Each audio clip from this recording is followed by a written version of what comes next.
5 habits that make you broke, you'll regret forever.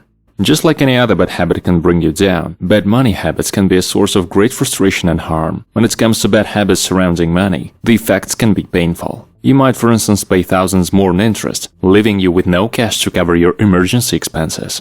Worse yet, bad money habits can hurt your credit and finances enough that it blocks the path to realizing dreams like owning a house or retiring. But don't let that get you panicked. Bad habits can be broken after all. The first step towards accomplishing that is to recognize which of your habits might be working against you. Then you'll work to replace a bad habit with one or more good habits. Once that's done, you'll be well on your way to a rewarding financial future. Here are 5 bad money habits and the steps you can follow to break them.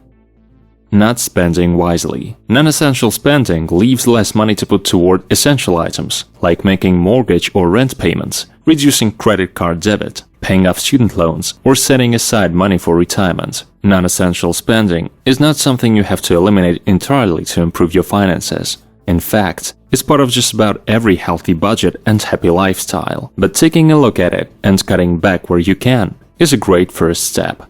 How to break the habit. Here are a few actions you can take to pull back on unnecessary spending. Make purchases with cash. Research shows buying with cash causes more psychological pain than paying with plastic. Therefore, people who pay with cash tend to spend less than people who pay with credit or debit cards. Furthermore, leaving your credit and debit cards at home and shopping only with cash can curb impulse spending. Fix food at home. Eating dinner at restaurants, ordering takeout or delivery meals, and forking over money for lunch instead of brown bagging it are some of the top categories for wasteful spending. Cooking at home is an effective way to trim the fat from your food spending. Sure, you can treat yourself to a restaurant meal from time to time, but home-cooked meals can help you conserve funds for essentials like rent and utilities, and are usually healthier to boot. Pause before purchasing. Whether you're looking at buying a new TV or a new pair of shoes, take a second to contemplate and ask yourself these questions. Is this item a need or a want? If it's a want, can you truly afford it? What is the true cost? Will making this purchase prevent you from depositing money in your savings account? Will it mean you're going to rack up more credit card debt? If the answer to any of these questions causes you to rethink the purchase, consider holding off for now. Resist the discount temptation. While savings are always tempting, don't buy something simply because it's on sale. Stick to purchasing items that you actually need, and if that happens to be an item that's discounted, then go ahead and snag it.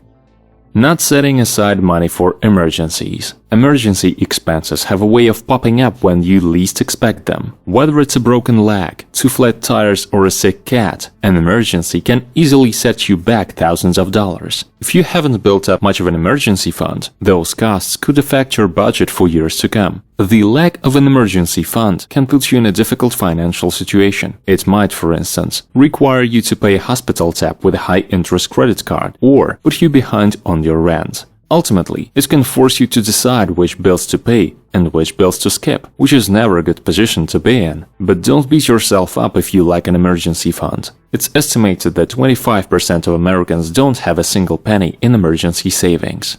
How to break the habit. The amount of money you should sock away in an emergency fund likely differs from the amount your sibling or best friend should sock away. A standard sum for an emergency fund is 3 to 6 months worth of living expenses. Based on that formula, if your monthly living expenses like rent and car payments total $2,500, your emergency fund should contain $7,500 to $15,000. Now, the not-so-simple part of an emergency fund is building it up in the first place. Don't worry about filling it up in a hurry. Begin with what you can reasonably afford and make sure you're consistently making deposits. This should become a habit after all.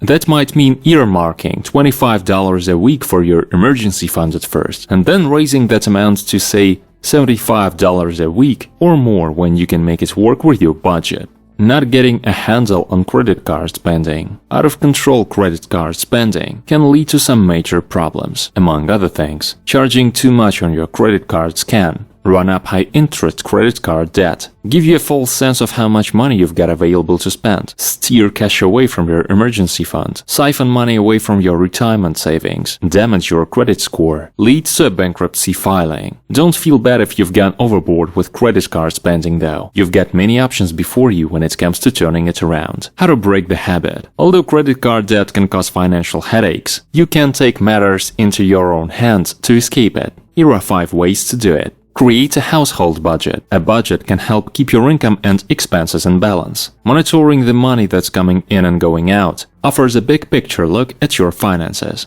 Put yourself on a credit diet. To rein in spending, consider establishing a strict limit on how much you're allowed to charge on your credit cards every month. Take credit cards out of your wallet. It might sound extreme, but leaving your credit cards at home or locking them away somewhere that's not easily accessible is a surefire way to stop yourself from using them. Taking that a step further, you might opt to freeze a credit card so that you can't make any charges on it. Not saving for the future. At some point, you might want to buy a house, or maybe you hope to put your kids through college, and chances are you'd like to someday retire. These goals typically require years of planning and decades of saving. Possible consequences of not saving for the future include not being able to afford a house, the inability to contribute much to your kids' college education, a delayed retirement. How to break the habit. It's never too late to save for the future. You can start right now by doing the following. Automate your savings. Depending on the feature your bank offers, you might be able to automatically transfer a percentage of your paycheck to a savings account that earns interest. Because everything will be taken care of whenever your paycheck hits your checking account, it becomes much easier to stick with. Look for ways to trim expenses. You can allocate more money for savings by searching for places to cut costs. For instance, you might cancel unused subscriptions, shop around for cheaper home and car insurance, refinance your home or car loan, or consolidate your debt. Find a side gig. To supplement your regular income and carve out more money for savings, seek a side gig. Don't know what to do? Try earning money from a hobby like baking, photography, painting, or graphic design. Build a budget. A budget enables you to track your spending and savings and to achieve your financial goals. Not sticking to a budget or not even creating one. Not setting up a budget or not sticking to one that you already have removes the key to controlling your finances and ensuring your short-term and long-term financial needs are met. A budget drives your financial decisions and serves as a map that points you in the right direction. How to break the habit. Breaking this habit is not complicated.